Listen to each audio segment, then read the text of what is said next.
BJP അല്ല എൻ്റെ മാർഗം. ഞാനൊരു 10ാമത്തെ വയസ്സിൽ RSSന്റെ ശാഖയിൽ വന്ന് ഒരു സ്വയം സേവകനായിട്ടുള്ള വ്യക്തിയാണ്. എനിക്ക് സംഘത്തിന്റെ ചുമതല ഉണ്ടായിരുന്നു. ഇപ്പോഴും രാഷ്ട്രീയ പ്രവർത്തനം എനിക്ക് നിർത്തണം എന്ന് തോന്നുന്ന സമയത്ത് ഞാൻ അതിലേക്ക് തിരിച്ചു പോകും. ഞാൻ ഇതിനേക്കാൾ കംഫർട്ടബിളും ഹാപ്പിയുമാണ്. നമ്മൾ BJP പ്രവർത്തിക്കാൻ നമ്മളോട് പറഞ്ഞു, നമ്മൾ BJP പ്രവർത്തിച്ചു. നാളെ BJP പ്രവർത്തനം വേണ്ട എന്ന് മനസ്സിൽ തോന്നുകയാണെങ്കിൽ തിരിച്ച് നമുക്ക് പോകാൻ നമ്മുടെ മാതൃസംഘടനയിൽ തഴയപ്പെട്ടിട്ടില്ല.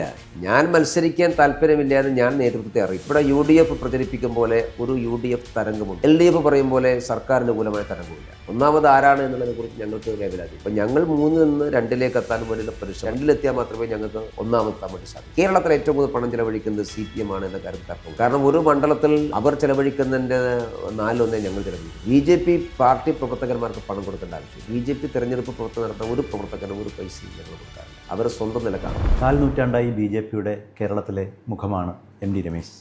ഇപ്പോൾ പാർട്ടിയുടെ സംസ്ഥാന ജനറൽ സെക്രട്ടറി, NDAയുടെ തിരഞ്ഞെടുപ്പ് സമിതിയുടെ കൺവീനർ. ഇനി വളരെ കുറച്ച് ദിവസങ്ങളേ ഉള്ളൂ, വിരലിലെണ്ണാവുന്ന ദിവസങ്ങൾ. NDAക്ക് എത്രത്തോളം പ്രതീക്ഷയുണ്ട് കേരളത്തിൽ? ഈ പ്രാവശ്യത്തെ തെരഞ്ഞെടുപ്പ് NDA സംബന്ധിച്ചിടത്തോളം നല്ല ആത്മവിശ്വാസം ഉള്ള തെരഞ്ഞെടുപ്പാണ്. പ്രത്യേകിച്ചും കേരളത്തിൽ ഒരു 3ാം ബദൽ എന്നുള്ള ചിരകാലമായിട്ടുള്ള BJPയുടെയും ദേശീയ ജനാധിപത്യ സഖ്യത്തിൻ്റെയും ഒരു പ്രഖ്യാപിത നിലപാട് അത് പ്രാവർത്തികമാകും എന്ന് വിശ്വസിക്കുന്ന ഒരു തിരഞ്ഞെടുപ്പാണ്. അത് പ്രാവർത്തികമാകാൻ ആവശ്യമായ രാഷ്ട്രീയ സാഹചര്യവും സാമൂഹ്യ സാഹചര്യവും എല്ലാം കേരളത്തിലുണ്ട്. അതുകൊണ്ട് ഈ തെരഞ്ഞെടുപ്പോടുകൂടി കേരളത്തിലെ ഇരുമുന്നണി രാഷ്ട്രീയം അവസാനിക്കുകയും കേരളം ഒരു ത്രികക്ഷി മുന്നണി സംവിധാനത്തിലേക്ക് മാറുകയും ചെയ്യും എന്നുള്ളതാണ് ഞങ്ങൾ പ്രതീക്ഷിക്കുന്നത്. അതുകൊണ്ട് നല്ല ആത്മവിശ്വാസത്തോടു കൂടി കേരളത്തിൽ ദേശീയ ജനാധിപത്യ സഖ്യത്തിന് നിർണായകമായ ഒരു ശക്തിയായിട്ട് മാറാൻ ഈ തെരഞ്ഞെടുപ്പിൽ സാധിക്കുമെന്നുള്ളൊരു വിശ്വാസത്തിലും പ്രതീക്ഷയിലുമാണ് ഞങ്ങൾ തെരഞ്ഞെടുപ്പ് പ്രവർത്തനമായി മുമ്പോട്ട് പോകുന്നത്. ഈ അക്കൗണ്ട് തുറക്കും, 3ാം ബദലാകും, ഞങ്ങൾ ആര് ഭരിക്കണമെന്ന് ഞങ്ങൾ തീരുമാനിക്കും എന്നൊക്കെയുള്ളൊരു സംഭവം കേരളം വലിയ രാഷ്ട്രീയ മാറ്റത്തിന് വേദിയാകാൻ പോകുന്നു എന്നൊക്കെ എനിക്കൊന്ന് 10 വർഷം മുമ്പുള്ള തെരഞ്ഞെടുപ്പ് മുതൽ BJP നേതാക്കൾ പറയും. റിസൾട്ട് വരുമ്പോൾ ഈ ഫലപ്രഖ്യാപനം കഴിയുമ്പോൾ അത് ഒരു വെറുമ്പാക്കായി മാറുന്നതാണ് നമ്മുടെ അനുഭവം. അതിൻ്റെ ഒരു പ്രശ്നമുള്ളത് തെരഞ്ഞെടുപ്പിൻ്റെ എല്ലാ ഘട്ടത്തിലും എല്ലാ തെരഞ്ഞെടുപ്പുകളിലും BJP ആയാലും ദേശീയ ജനാധിപത്യ സഖ്യമെന്ന മുന്നണിയായാലും ഫലപ്രദമായ തെരഞ്ഞെടുപ്പ് രാഷ്ട്രീയത്തിൽ ഞങ്ങൾ ഇടപെടുന്നുണ്ട്, നന്നായിട്ട് പ്രവർത്തിക്കുന്നുണ്ട്, നന്നായി പ്രചരണം നടത്തുന്നുണ്ട്. പക്ഷേ കേരളത്തിൽ കാലാകാലമായിട്ടുള്ള ഒരു പ്രശ്നം ഏതെങ്കിലും ഒരു മുന്നണിയെ ജയിപ്പിക്കാനും തോൽപ്പിക്കാനും വേണ്ടിയിട്ടുള്ള ഒരു ശ്രമമായിട്ടാണ് തെരഞ്ഞെടുപ്പ് നടന്നത്. ഒന്നുകിൽ കോൺഗ്രസിനെ ജയിപ്പിക്കാനായിരിക്കും, അല്ലെങ്കിൽ CPMനെ തോൽപ്പിക്കാനായിരിക്കും. അപ്പോൾ ആ ഒരു ആളുകളെ ഏതെങ്കിലും ഒരു മുന്നണിയെയോ പാർട്ടിയെയോ ജയിപ്പിക്കാനും തോൽപ്പിക്കാനുമുള്ള ഒരു വലിയ പരിശ്രമം നടക്കുമ്പോൾ അതിനിടയിൽ ഞങ്ങൾ ഞെരുങ്ങിപ്പോകുന്നു എന്നുള്ളതാണ് സത്യം. അപ്പോൾ അതുകൊണ്ട് ഇപ്പോൾ CPMനെ തോൽപ്പിക്കാനുള്ള തെരഞ്ഞെടുപ്പാണെങ്കിൽ CPM വോട്ടുകൾ മുഴുവൻ കൺസോളിഡേറ്റ് ചെയ്ത് UDFന് അനുകൂലമായി പോകും.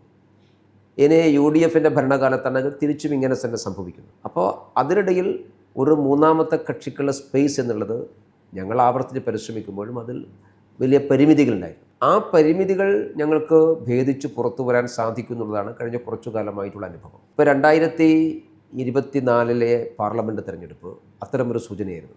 കാരണം കേരളത്തിൽ അതിശക്തമായിട്ടുള്ള ആൻറ്റി ഇൻകംബൻസി ഫാക്ടർ ഉണ്ടായിരുന്നു പിണറായി സർക്കാരിനായിട്ട്. അപ്പോൾ സ്വാഭാവികമായിട്ടും UDFന് അനുകൂലമായിരുന്നു. ആ UDFന് അനുകൂലമായിട്ടുള്ള ഒരു തരംഗത്തിനിടയിലും ഞങ്ങൾക്ക് ഞങ്ങളുടെ സ്പേസ് സംരക്ഷിക്കാൻ സാധിച്ചു. 20% വോട്ട് കിട്ടി. തൃശ്ശൂർ ഞങ്ങൾ ജയിച്ചു. 2 പാർലമെൻറ്റ് മണ്ഡലത്തിൽ BJP വിജയത്തിൻ്റെ അടുത്തുവരെ എത്തി. അപ്പോൾ അതിൻ്റെ അർത്ഥം ഒരു UDFന് അനുകൂലമായിട്ടുള്ളൊരു വികാരമുള്ള സമയത്തും BJPക്ക് ഒരു തേർഡ് ഫ്രണ്ട് എന്നുള്ള സ്പേസ് നിലനിർത്താൻ വേണ്ടി സാധിച്ചു. ഇപ്പോൾ ലോക്കൽ ബോഡി ഇലക്ഷനിലും അത് ആവർത്തിച്ചു. ഇപ്പോൾ ലോക്കൽ ബോഡി ഇലക്ഷനിൽ ഈ പറഞ്ഞതുപോലെ സംസ്ഥാന സർക്കാരിനെതിരായിട്ടുള്ള വലിയ ജനവികാരമുണ്ടായിരുന്നു. അതുകൊണ്ടാണ് മുമ്പൊരിക്കലും ഉണ്ടാകാത്ത രീതിയിലുള്ള പല മേഖലകളിലും UDFന് കടന്നു കയറാൻ വേണ്ടി സാധിച്ചു. അപ്പോൾ സാധാരണ ഒരു UDF അനുകൂല തരംഗമൊക്കെ ഉണ്ടാകുമ്പോൾ BJPയുടെ പെർഫോമൻസ് കുറയുകയാണ് വേണ്ടത്. പക്ഷേ ലോക്കൽ ബോഡി ഇലക്ഷനിൽ ഞങ്ങൾക്ക് മുമ്പോട്ട് പോകാൻ സാധിച്ചു. എവിടെയാണോ BJPക്ക് വിജയസാധ്യതയുള്ളത് അവിടെയെല്ലാം ജനം BJP കൂട്ടുകയുണ്ട്. ഞങ്ങൾക്ക് വിന്നബിലിറ്റി ഉണ്ടെന്ന് പ്രൂവ് ചെയ്യാൻ സാധിക്കുന്ന സ്ഥലത്തൊക്കെ ഞങ്ങൾക്ക് വോട്ട് ചെയ്തു. LDFനെ തോൽപ്പിക്കാൻ BJPക്ക് വോട്ട് ചെയ്തു. ഞങ്ങൾക്ക് സാധിക്കാത്ത സ്ഥലത്ത് ജനം UDFന് വോട്ട് ചെയ്തു. അപ്പോൾ അതുകൊണ്ട് ഈ 2 മുന്നണികൾക്കിടയിലുള്ള ഒരു സാഹചര്യത്തിന് മെല്ലെ മെല്ലെ മാറ്റം വരുന്നുണ്ട്. അതുകൊണ്ടാണ് ഞാൻ സൂചിപ്പിച്ചത്, കഴിഞ്ഞ കുറേ കാലമായിട്ടുള്ള നിരന്തരമായിട്ടുള്ള പരിശ്രമമാണ്. ആ പരിശ്രമത്തിൻ്റെ ഒരു റിസൾട്ട് ഈ പ്രാവശ്യം ഉണ്ടാകും എന്നുള്ളതാണ് ഞങ്ങളുടെ ഒരു വിശ്വാസം.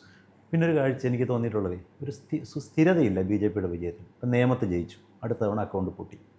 കഴിഞ്ഞ തവണ തൃശ്ശൂർ ജയിച്ചു, ലോക്കൽ ബോഡി ഇലക്ഷൻ വന്നപ്പോൾ അവിടെ കാര്യമായ നേട്ടം ഉണ്ടാക്കാൻ പറ്റിയില്ല. അതേപോലെ പന്തളം മുനിസിപ്പാലിറ്റി പിടിച്ചു, അടുത്ത തവണ പറ്റിയില്ല. ഒരു സ്ഥിരതയില്ലായ്മ അതെന്തുകൊണ്ടാണ് ബി ജെ പിയുടെ ഒരു മറ്റ് പല കാരണങ്ങളുണ്ട്. ഒന്ന്, ബി ജെ പിയുടെ ബേസ് വോട്ട് കൊണ്ട് മാത്രമല്ലല്ലോ ഞങ്ങൾ ജയിക്കുന്നത്. ബി ജെ പിയുടെ ഒരു ബേസ് വോട്ടുണ്ട്. ആ ബേസ് വോട്ടിൻ്റെ കൂടെ പ്ലസ് ആയിട്ടുള്ള കുറേ വോട്ട് കിട്ടുമ്പോഴാണ് ജയിക്കുന്നത്. അപ്പോൾ ചില തിരഞ്ഞെടുപ്പിൽ ഞങ്ങൾക്ക് ആ പ്ലസ് വോട്ട് നഷ്ടപ്പെടും, ചില തിരഞ്ഞെടുപ്പിൽ ഞങ്ങൾക്ക് നിലനിർത്താൻ വേണ്ടി സാധിക്കും. ഇപ്പോൾ ഉദാഹരണമായിട്ട് തൃശ്ശൂരിലെ പാർലമെൻറ്റ് ഇലക്ഷനിലെ റിസൾട്ട് ഞങ്ങൾക്ക് കോർപ്പറേഷൻ ഇലക്ഷനിൽ ആവർത്തിക്കാൻ വേണ്ടി സാധിച്ചില്ല. പക്ഷേ തൃശ്ശൂരിൽ സുരേഷ് ഗോപി ജയിക്കുമ്പോൾ B J P plus Suresh Gopi ആയിരുന്നു. ലോക്കൽ ബോഡിയിൽ ആ പ്ലസ് ഇല്ല, ബി ജെ പി മാത്രമേ ഉള്ളൂ. അപ്പം അതിനനുസരിച്ചുള്ള വർധനവേ ഉണ്ടാവുകയുള്ളൂ. ഉദാഹരണമായിട്ട് പന്തളം മുനിസിപ്പാലിറ്റിയുടെ കാര്യം പറയുമ്പോൾ നമ്മൾ പന്തളം മുനിസിപ്പാലിറ്റിയിൽ ഞങ്ങൾ ജയിച്ചു. കഴിഞ്ഞ പ്രാവശ്യം അപ്രതീക്ഷിതമായിട്ടുള്ള വിജയമായിരുന്നു പന്തളത്തുണ്ടായത്. ഇപ്രാവശ്യം ഞങ്ങളെ തോൽപ്പിക്കാൻ വേണ്ടിയിട്ടുള്ള നല്ല പ്ലാൻ ഉണ്ടായിരുന്നു. ഞങ്ങളുടെ സിറ്റിംഗ് ആയിട്ടുള്ള 6-7 വാർഡുകൾ അവിടെ തോറ്റു. അതെല്ലാം ക്രോസ് വോട്ട് ചെയ്ത് തോൽപ്പിച്ചതാണ്. അപ്പം അങ്ങനത്തെ സാഹചര്യം വരുമ്പോൾ ഞങ്ങൾക്കത് ഓവർകം ചെയ്യാനുള്ള ബുദ്ധിമുട്ടുകളുണ്ട്. പക്ഷേ ത്രൂ ഔട്ട് നമ്മൾ കേരളം നോക്കുന്ന സമയത്ത് ധാരാളം സ്ഥലങ്ങളിൽ സ്ഥായിയായിട്ടുള്ള വിജയം കൈവരിക്കാൻ വേണ്ടി ഞങ്ങൾക്ക് സാധിക്കും. ഇപ്പോൾ കൊടുങ്ങല്ലൂർ മുനിസിപ്പാലിറ്റി കഴിഞ്ഞ കുറേ കാലമായിട്ട് ബി ജെ പി സ്ഥിരമായിട്ട് ജയിക്കുകയാണ്. ഇപ്രാവശ്യം സീറ്റ് കുറഞ്ഞ് തോൽപ്പിക്കുന്നതുകൊണ്ടാണ്. പക്ഷേ 40% വോട്ട് ഇപ്പോഴും കൊടുങ്ങല്ലൂർ മുനിസിപ്പാലിറ്റി ബി ജെ പിക്ക് ഉണ്ട്. ഇപ്പോൾ പാലക്കാട് കഴിഞ്ഞ 2 പ്രാവശ്യമായിട്ട് ഞങ്ങൾ നിലനിർത്തും പാലക്കാട്. ബാക്കി എല്ലാ കോർപ്പറേഷനുകളും സിറ്റിംഗ് വാർഡുകൾ ഞങ്ങൾക്ക് പോയിട്ടില്ല. സിറ്റിംഗ് വാർഡുകൾ നിലനിർത്തിക്കൊണ്ട് മറ്റു വാർഡുകൾ ജയിക്കാൻ വേണ്ടി ശ്രമിക്കുന്നു. അപ്പോൾ ഒരു കൺസിസ്റ്റൻസി എന്ന് പറയുന്നത് ചില സ്ഥലങ്ങളിൽ നമുക്ക് രാഷ്ട്രീയ കാരണങ്ങൾ കൊണ്ട് നഷ്ടപ്പെടുന്നു എന്തൊന്നും മാറ്റി നിർത്തി കഴിഞ്ഞാൽ ബി ജെ പിയെ സംബന്ധിച്ചിടത്തോളം പരമ്പരാഗതമായിട്ടുള്ള സ്വാധീന കേന്ദ്രങ്ങളും ശക്തി കേന്ദ്രങ്ങളും അപ്പുറത്ത് പുതിയ സ്ഥലങ്ങളിലേക്ക് പാർട്ടിക്ക് വളരാനും പടർന്നു കയറാനും സാധിക്കുന്നു എന്നുള്ളൊരു കാര്യം കൂടി അതിൻ്റെ കൂട്ടം നമ്മൾ കാണണം. ജനപ്രതിനിധികൾ, ബി ജെ പിയുടെ ജനപ്രതിനിധികൾ പ്രതീക്ഷയ്ക്കൊത്ത് ഉയരുന്നില്ല എന്നുള്ളൊരു വിമർശനമുണ്ടോ? എനിക്കങ്ങനെ തോന്നുന്നില്ല. കാരണം ബി ജെ പിയുടെ ജനപ്രതിനിധികളെല്ലാം നമ്മൾ അന്വേഷിക്കുന്ന സമയത്ത് ഏറ്റവും നന്നായിട്ട് പെർഫോം ചെയ്യുന്നവർ തന്നെയാണ്. കാരണം അവർ ജയിച്ച വാർഡുകൾ ബി ജെ പി ജയിച്ച വാർഡുകൾ പലപ്പോഴും നഷ്ടപ്പെടുന്നത് വാർഡ് വിഭജനത്തിൻ്റെ അടിസ്ഥാനത്തിലൊക്കെയാണ്. നിലവിലുള്ള മെമ്പറുടെ പ്രവർത്തനത്തിൻ്റെ പരിമിതി കൊണ്ട് ബി ജെ പിക്ക് ഒരു വാർഡുകളും നഷ്ടപ്പെടുന്നില്ല. ബി ജെ പി മെമ്പർമാരൊക്കെ നന്നായി പെർഫോം ചെയ്യുന്നവരാണ്. അവർക്കൊരു പക്ഷേ രാഷ്ട്രീയ പ്രവർത്തനം അത്ര ഉണ്ടാവില്ല, പക്ഷേ ആസ് എ മെമ്പർ കൗൺസിലർ എന്നുള്ള നിലക്കൊക്കെ നന്നായിട്ട് പെർഫോം ചെയ്യുന്നവർ തന്നെയാണ്. അപ്പോൾ ആ ഒരു ആനുകൂല്യം കിട്ടുന്നുണ്ട്. പക്ഷേ പ്രശ്നം എന്താണെന്ന് പറഞ്ഞു കഴിഞ്ഞാൽ ഒരു സ്ഥലത്ത് ഒരാൾ ജയിച്ചു, അയാൾ നന്നായി പെർഫോം ചെയ്തു, വീണ്ടും അയാൾക്ക് തന്നെ മത്സരിക്കാൻ സാധിക്കാത്ത വരുന്ന സാഹചര്യം ഉണ്ടാകുമ്പോൾ തിരിച്ചടി ഉണ്ടാകുന്നുണ്ട്. അത് MLA MP തുടങ്ങിയ ജനപ്രതിനിധികളുടെ കാര്യം കൂടെയാണ് ഞാൻ ഉദ്ദേശിച്ചത്. ജയിച്ച MLA MPയും എന്ന് പറയുന്ന ആകെ MP അല്ലേ ഉള്ളൂ. ഞങ്ങൾക്ക് ഒരു MLA നേരത്തെ രാജേട്ടൻ ഉണ്ടായിരുന്നു. രാജേട്ടൻ രാജേട്ടൻ്റെ പെർഫോമൻസിൻ്റെ അടിസ്ഥാനത്തിലാണ് തോറ്റെന്നാരും പറയില്ല. കാരണം നേമത്ത് ഇപ്പോഴും രാജേട്ടൻ ആരംഭിച്ച വികസന പ്രവർത്തനമേ ഇപ്പോഴും നേമത്തുള്ളൂ. കഴിഞ്ഞ 5 കൊല്ലക്കാലം ശിവൻകുട്ടി നേമത്തിന് വേണ്ടി ഒന്നും ചെയ്തിട്ടില്ല. രാജേട്ടൻ്റെ കാലത്ത് രാജേട്ടൻ ഇപ്പോഴും ഈ ഡെവലപ്മെൻറ്റിന് ഏറ്റവും പ്രാധാന്യം കൊടുക്കുന്ന ഒരാളാണ് രാജേട്ടൻ. അപ്പോൾ രാജേട്ടൻ്റെ കാലത്ത് ആരംഭിച്ചതേ ഉള്ളൂ. പക്ഷേ രാജേട്ടൻ മാറി കുമ്മനം വന്ന സമയത്തുണ്ടായതൊരു പ്രശ്നം, അവിടെ രാജേട്ടൻ മത്സരിക്കുന്ന സമയത്തുള്ള രാഷ്ട്രീയ സാഹചര്യമല്ല പിന്നെ ഉണ്ടായിരുന്നു. കെ മുരളീധരൻ്റെ സ്ഥാനാർത്ഥിത്വം വന്നു. അവിടെ STP ചില മുസ്ലിം സംഘടനകൾ പരസ്യമായി LDFന് പിന്തുണ പ്രഖ്യാപിച്ചു. ബി ജെ പിയെ തോൽപ്പിക്കാൻ വേണ്ടിയിട്ടുള്ള ബോധപൂർവമായ ശ്രമം ഉണ്ടായി. ഉദാഹരണമായിട്ട് രാജവട്ടത്തെ മത്സരിക്കുന്ന സമയം നിയമത്തൊരു മുസ്ലിം കൺസോൾട്ടേഷൻ ഉണ്ടായിരുന്നില്ല. കുമ്മനം മത്സരിക്കുമ്പോൾ മുസ്ലിം കൺസോൾട്ടേഷൻ ഉണ്ടായിരുന്നു. അപ്പോൾ അതിൻ്റെ ഭാഗമായിട്ട് പരാജയപ്പെട്ടതാണ്. ഇപ്പോൾ തൃശ്ശൂരിൽ സുരേഷ് ഗോപി ജയിച്ചു. കഴിഞ്ഞ 2 വർഷക്കാലം MP എന്നുള്ള നിലക്ക് സുരേഷ് ഗോപിയുടെ ഇവിടുത്തെ പ്രവർത്തനത്തിൽ എല്ലാവരും ഹാപ്പിയാണ്. അദ്ദേഹത്തെ വിവാദങ്ങളുണ്ടായേക്കാം, അദ്ദേഹത്തിൻ്റെ പ്രസ്താവനകളിൽ പ്രശ്നം ഉണ്ടാകാം. പക്ഷേ ഈ മണ്ഡലത്തിൻ്റെ കാര്യങ്ങൾ ശ്രദ്ധിക്കുന്ന കാര്യത്തിൽ സുരേഷ് ഗോപിയെക്കുറിച്ച് പരാതികളൊന്നും വന്നിട്ടില്ല. ആ കാര്യത്തിൽ ഇവിടുത്തെ കോർപ്പറേഷനടക്കം സുരേഷ് ഗോപിക്ക് പ്ലസ് മാർക്ക് കൊടുത്തിട്ടുള്ളത് നമ്മുടെ മുമ്പിലുണ്ട്. അപ്പോൾ അതുകൊണ്ട് ബി ജെ പിയുടെ ജനപ്രതിനിധികൾ തിരഞ്ഞെടുക്കപ്പെടുത്തു കഴിഞ്ഞാൽ അവർ ജനങ്ങളോട് നീതി കാണിക്കുന്നുണ്ട് എന്ന് തന്നെയാണ് എൻ്റെ ഒരു വിശ്വാസം. കേരളത്തിൽ അടുത്ത മന്ത്രിസഭ ഉണ്ടാക്കുന്ന ആരായിരിക്കും? LDF ആയിരിക്കും, UDF ആയിരിക്കും? നമുക്ക് പ്രിഡിക്റ്റ് ചെയ്യാൻ സാധിക്കില്ല. കാരണം അങ്ങനെ ആർക്കെങ്കിലും ഒരു മുൻതൂക്കം കൊടുക്കുന്ന അല്ലെങ്കിൽ ആർക്കെങ്കിലും ഒരു വലിയ റിസൾട്ട് പ്രതീക്ഷിക്കാവുന്ന ഒരു തിരഞ്ഞെടുപ്പായിട്ട് എനിക്കിതിനെ കാണാൻ സാധിക്കില്ല. പിന്നെ ഇനിയും 10-15 ദിവസമുണ്ട്. നമുക്ക് പറയില്ല. ICTC ഇപ്പോൾ എല്ലാ മണ്ഡലങ്ങളിലും നല്ല ടൈറ്റ് മത്സരമാണ്. അങ്ങനെ ഇവിടെ UDF പ്രചരിപ്പിക്കും പോലെ ഒരു UDF തരംഗമൊന്നും കേരളത്തിലില്ല. LDF പറയും പോലെ സർക്കാരിനുകൂലമായ തരംഗമില്ല. പിന്നെ ഓരോ മണ്ഡലത്തിലും ചെറിയ ചെറിയ വോട്ടുകൾക്കാണ് വിജയവും പരാജയവും ഒക്കെ നിർണ്ണയിക്കപ്പെടുന്നത്. അപ്പോൾ ബി ജെ പിയുടെ പെർഫോമൻസും ഇതിനെല്ലാം ബാധിക്കും. കാരണം ബി ജെ പി കേരളത്തിലെ എല്ലാ മണ്ഡലങ്ങളിലും NDA നന്നായി പെർഫോം ചെയ്യുന്നു. സ്വാഭാവികമായും ഞങ്ങൾ LDF എന്നും UDF എന്നും വോട്ടുകൾ പിടിക്കാനാണ് ഉദ്ദേശിക്കുന്നത്. അപ്പോൾ അതിൻ്റെയൊക്കെ അനുസരിച്ച് കേരളത്തിലെ സത്യത്തിൽ ഈ തെരഞ്ഞെടുപ്പിൽ കേരളത്തിൻ്റെ ഫലം എന്താവണം എന്ന് തീരുമാനിക്കുക ബി ജെ പിയുടെ പെർഫോമൻസ് തന്നെയായിരിക്കും, സംശയമൊന്നുമില്ല. ഒരു തവണ കൂടി ഇടതുപക്ഷ മുന്നണി സർക്കാർ വരട്ടെ എന്ന് ബി ജെ പിക്ക് ആഗ്രഹമുണ്ട്. വിശേഷിച്ച് ബി ജെ പി നാഷണൽ ലീഡർഷിപ്പിന് ഈ കോൺഗ്രസ് മുക്ത ഭാരതം എന്നൊക്കെ പറയുന്നു. പിന്നെ നമ്മുടെ പ്രതിപക്ഷ നേതാവ് ഡീൽ മറുവശം ആരോപിക്കുന്നെങ്കിലും പ്രതിപക്ഷ നേതാവ് ഒരു ഡീലിൻ്റെ കാര്യം പറയുന്നു. ഒരു ഇടത് ഭരണം കൂടി ബി ജെ പി ആഗ്രഹിക്കുന്നുണ്ടോ കേരളത്തിൽ? അങ്ങനെ ആഗ്രഹമൊന്നും ബി ജെ പിക്കില്ല. കാരണം എൽ ഡി എഫും യു ഡി എഫും തമ്മിൽ അടിസ്ഥാനപരമായൊരു വ്യത്യാസവുമില്ല എന്ന് ചിന്തിക്കുന്ന പാർട്ടിയാണ് ബി ജെ പി. ഇപ്പോൾ എൽ ഡി എഫ് മാറി യു ഡി എഫ് വന്നുകൊണ്ടോ യു ഡി എഫ് മാറി എൽ ഡി എഫ് വന്നുകൊണ്ടോ കേരളത്തിന് അടിസ്ഥാനപരമായിട്ടുള്ള പ്രയോജനവുമില്ല. ഇപ്പോൾ ഉദാഹരണമായിട്ട് ഇപ്പോൾ എൽ ഡി എഫ് ആണെങ്കിൽ മുസ്ലിം തീവ്രവാദ സംഘടനകളുമായിട്ട് ബന്ധപ്പെടുന്ന കാര്യത്തിൽ എൽ ഡി എഫും യു ഡി എഫും ഒരേപോലെയാണ്. കേന്ദ്രവിരുദ്ധ നിലപാട് സ്വീകരിക്കുന്ന കാര്യത്തിൽ എൽ ഡി എഫും യു ഡി എഫും ഒരുപോലെയാണ്. ഇവിടെ വോട്ട് ബാങ്ക് പൊളിറ്റിക്സ് കാണിക്കുന്ന കാര്യത്തിൽ എൽ ഡി എഫും യു ഡി എഫും ഒരുപോലെയാണ്. അഴിമതിയുടെ കാര്യത്തിൽ എൽ ഡി എഫും യു ഡി എഫും ഒരുപോലെയാണ്. അപ്പോൾ ഇതിലേതെങ്കിലും ഒന്നും മെച്ചമൊന്നുമല്ല. അപ്പോൾ അതുകൊണ്ട് ഏത് മുന്നണിയും ഏതെങ്കിലും ഒരു പ്രത്യേക മുന്നണി വരുന്നതുകൊണ്ട് എന്തെങ്കിലും താല്പര്യം അങ്ങനെയൊന്നുമില്ല. കേരളത്തെ സംബന്ധിച്ചിടത്തോളം ഫലത്തിൽ എൽ ഡി എഫും യു ഡി എഫും ഒന്നാണ്. അപ്പോൾ ഇതിനെതിരായിട്ടുള്ള എൽ ഡി എഫിനും യു ഡി എഫിനും എതിരായിട്ടുള്ള ഒരു മൂന്നാം ബദലിനെ കുറിച്ച് ഞങ്ങൾ ചിന്തിക്കുന്നത്. ആ മൂന്നാം ബദൽ എന്ന് ചിന്തിക്കുമ്പോൾ ഞങ്ങളിതിപ്പോൾ ഒരു മൂന്നാമത്തെ പാർട്ടിയാണ്. ഞങ്ങൾ രണ്ടാമതെത്താൻ വേണ്ടി പരിശ്രമിക്കുക. ഒന്നാമത് ആരാണ് എന്നുള്ളതിനെക്കുറിച്ച് ഞങ്ങൾക്ക് വേവലാതിയൊന്നുമില്ല, ഏത് മുന്നണിയായാലും. അപ്പോൾ ഞങ്ങൾ 3 നിന്ന് 2 എത്താൻ വേണ്ടിയുള്ള പരിശ്രമം, 2 മാത്രമേ ഞങ്ങൾക്ക് ഒന്നാമതെത്താൻ വേണ്ടി സാധിക്കൂ. പിന്നെ ആശയപരമായിട്ട് കേരളത്തിൽ സി പി എമ്മുമായിട്ടാണല്ലോ ബി ജെ പിയുടെ ഒരു പ്രത്യയശാസ്ത്രപരമായിട്ടുള്ള പോരാട്ടം. ആ പോരാട്ടത്തിൻ്റെ ഭാഗമായിട്ട് ഒരുപാട് ത്യാഗങ്ങൾ സഹിക്കേണ്ടി വന്ന, കഷ്ടനഷ്ടങ്ങൾ സഹിക്കേണ്ടി വന്ന പാർട്ടിയാണ് ബി ജെ പി. ആ B J P C P എമ്മായി ഡീലുണ്ടാക്കുന്നതെന്നൊക്കെ പറഞ്ഞാൽ സാമാന്യ ബോധമുള്ള ആരും വിശ്വസിക്കില്ല. സത്യത്തിൽ ഡീലുണ്ടാവുന്നത് സി പി എമ്മും കോൺഗ്രസും തമ്മിലാണ്. അതായത് C P M, Congress, league ഇവർ 3 പേരും ചേർന്നുകൊണ്ട് ഒരു പരസ്പര ധാരണയുണ്ട്. ആ പരസ്പര ധാരണ പല സ്ഥലത്തും പ്രകടമായിട്ട് നമുക്ക് ബോധ്യമാവുന്നുണ്ട്. ചില സ്ഥലത്ത് ലീഗിനെ സഹായിക്കാൻ വേണ്ടി സി പി എം ചില അഡ്ജസ്റ്റ്മെൻറ്റ് തയ്യാറാകും. ലീഗ് സി പി എമ്മിനെ സഹായിക്കാൻ വേണ്ടി ചെയ്യും. സത്യത്തിൽ ഈ എൽ ഡി എഫും യു ഡി എഫും തമ്മിലുള്ള ഡീലിൻ്റെ മധ്യസ്ഥർ മുസ്ലിം ലീഗാണ്. കാരണം ലീഗിനെ സംബന്ധിച്ചിടത്തോളം ആർക്കാണ് മുൻതൂക്കം ഉണ്ടാക്കുക എന്നുള്ളതാണ് അവരുടെ ഒരു ഇത്. അവർക്കിപ്പോൾ സി പി എമ്മും കോൺഗ്രസ് ആയാലും അവർക്ക് ഒരേപോലെയാണ്. അപ്പോൾ അതുകൊണ്ട് പരസ്പരം സഹായിച്ചു കൊടുക്കുന്നുണ്ട്. ആ സഹായത്തിൻ്റെ ഒരു പ്രധാനപ്പെട്ട ഘടകം ബി ജെ പി ജയിപ്പിക്കാൻ പാടില്ല. ഉദാഹരണം മഞ്ചേശ്വരത്ത് ബി ജെ പിക്ക് വിജയസാധ്യതയുള്ളൊരു മണ്ഡലമാണ്. അവിടെ സി പി എം നേരത്തെ ഒരു ഹിന്ദു കാൻഡിഡേറ്റിനെ അവിടെ അവതരിപ്പിക്കാൻ വേണ്ടി ശ്രമിച്ചു. മഞ്ചേശ്വരത്ത് ബി ജെ പി സുരേന്ദ്രനെ സ്ഥാനാർത്ഥിയാക്കി ഞങ്ങൾ വളരെ മുമ്പോട്ട് പോകുന്നു മനസ്സിലാക്കിയപ്പോൾ സി പി എം പ്രഖ്യാപിച്ച മുസ്ലിം സ്ഥാനാർത്ഥിയെ മാറ്റി നേരത്തെ മുസ്ലിം സ്ഥാനാർത്ഥിയായിരുന്നു, ആ മുസ്ലിം സ്ഥാനാർത്ഥിയെ മാറ്റി ഹിന്ദു കാൻഡിഡേറ്റാക്കി. അപ്പോൾ സി പി എം ലീഗ് തമ്മിലുണ്ടാക്കിയ ധാരണ എന്താണെന്ന് വെച്ചാൽ ഒരു കാരണവശാലും ഒരു മുസ്ലിം കൺസോളിഡേഷൻ ഉണ്ടാകാൻ വേണ്ടി പാടില്ല. അതാണ് അവർ നിശ്ചയിച്ചത്.